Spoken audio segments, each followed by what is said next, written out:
What's up, everybody, and welcome to another episode of Ask a CISSP. My name is Ryan Williams, and today we're going to do things a little bit different.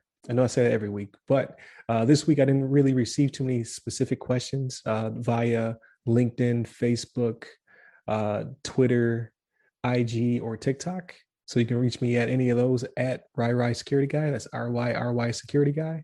I receive more generic, more generalized questions, which is fine because everybody's at different levels, right? So the show is here to help, along with the main podcast, which is the other side of the firewall, where Shannon, Levon, and myself discuss the latest and greatest cybersecurity news, as well as highlight those movers and shakers and glass ceiling breakers, those people of color who've made it to the other side of the proverbial firewall.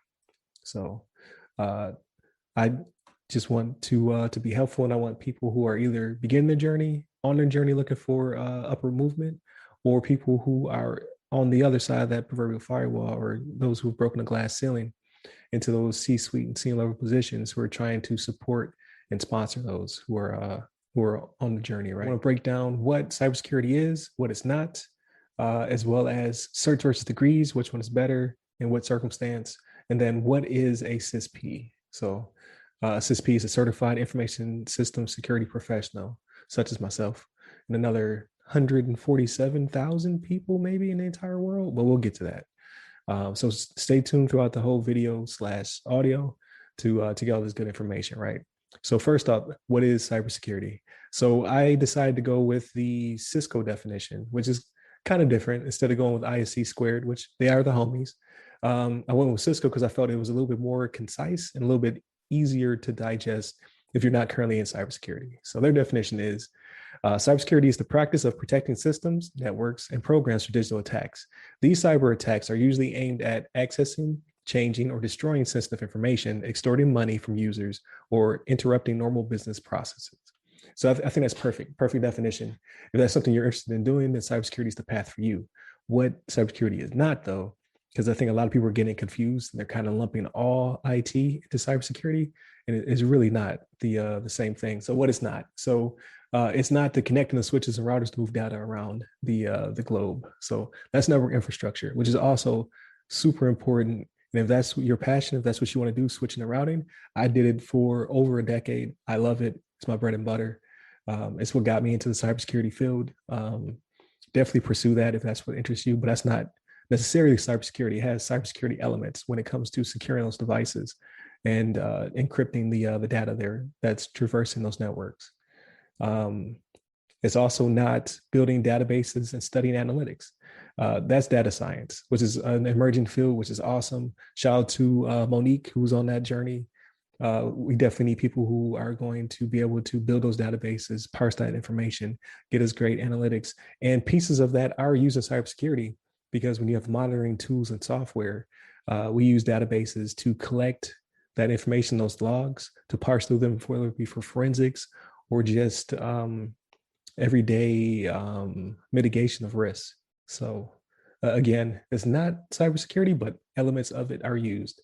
It's also not coding websites, building scripts, or software. So that's software development or engineering. So if you're the type that wants to code, if you want to delve into C++, Python, Perl, scripting languages, things of that nature, I'm a computer science dropout myself.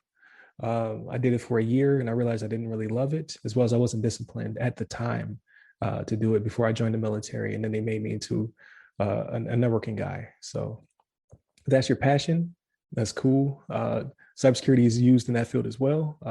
They try to bake security into software from the cradle to grave approach to keep those things safe. So again, cybersecurity is used in all of these different fields. However, those are not cybersecurity. Cybersecurity is what protects those things. So it's that it can be used to build frameworks. It can be used to better develop software, to better secure your networks.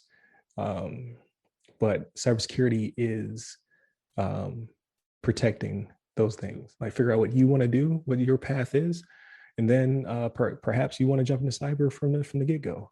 You don't necessarily have to have those skills already, but having those skills can aid you in your journey. So when we talk about certs versus degrees, so this comes up all the time now. You see a lot of job ads that say entry level, but you need a bachelor's or a master's. That's not entry level. So um, I don't really get what's going on in the career field right now. There's a lot of recruiters who seem to be wanting unicorns, as they call them. You want people who are have the experience, have all the certs, have the degree, but you want them to get paid entry level money. It doesn't really work like that. So shame on you if that's what you're trying to get to, and shame on confusing people, because you have people coming out of high school thinking that they have to pursue a degree to jump into cybersecurity, and that's not the case. It really comes down to experience. You need to get your hands on the systems, on the equipment, on the software, work a help desk type situation. You need to get into the field and then develop those skills, those experiences. Then you take that knowledge, that experience, and you pursue those certifications, which is a lot cheaper than getting a degree. I very fortunate person, right? I'm blessed. The military paid for every certification, gave me all the experience, and paid for the degrees. Everybody doesn't have the opportunity to join, and as well as it's not everybody's path, right? So some people are going to have to go and pay for those certifications, have to work those jobs to build those skills. Nothing's wrong with that, but don't feel like you're obligated to get a degree for entry level position. It just doesn't make sense. Now, if you want to move up to those C-suite positions, uh, potentially those will require you to have a degree as a separator. Like if it's apples to apples and both of you have a decade or two of experience and the certifications, a degree may be a separator. So I have my master's in cybersecurity information assurance, but again, I didn't get it off the jump. I received, or I should say, I was awarded my degree just prior to obtaining my CISSP. So let's jump into that. So what is a CISSP? Because I keep saying, ask a CISSP, right? So a CISSP is a certified information system security professional, right?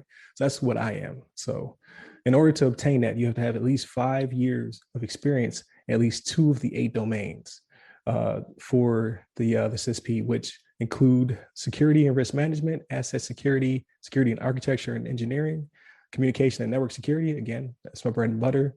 Identity and access management. That's me as well. Security assessment and testing, security operations, which I dabbled in, and software development security. So you have to have 5 years of experience in at least 2 of those domains, as well as endorsement from someone who already holds a CISSP, who has seen you work in those domains. And you also have to sit and take a very hard test. So it's one of the hardest tests I've ever taken in my life, probably the hardest test.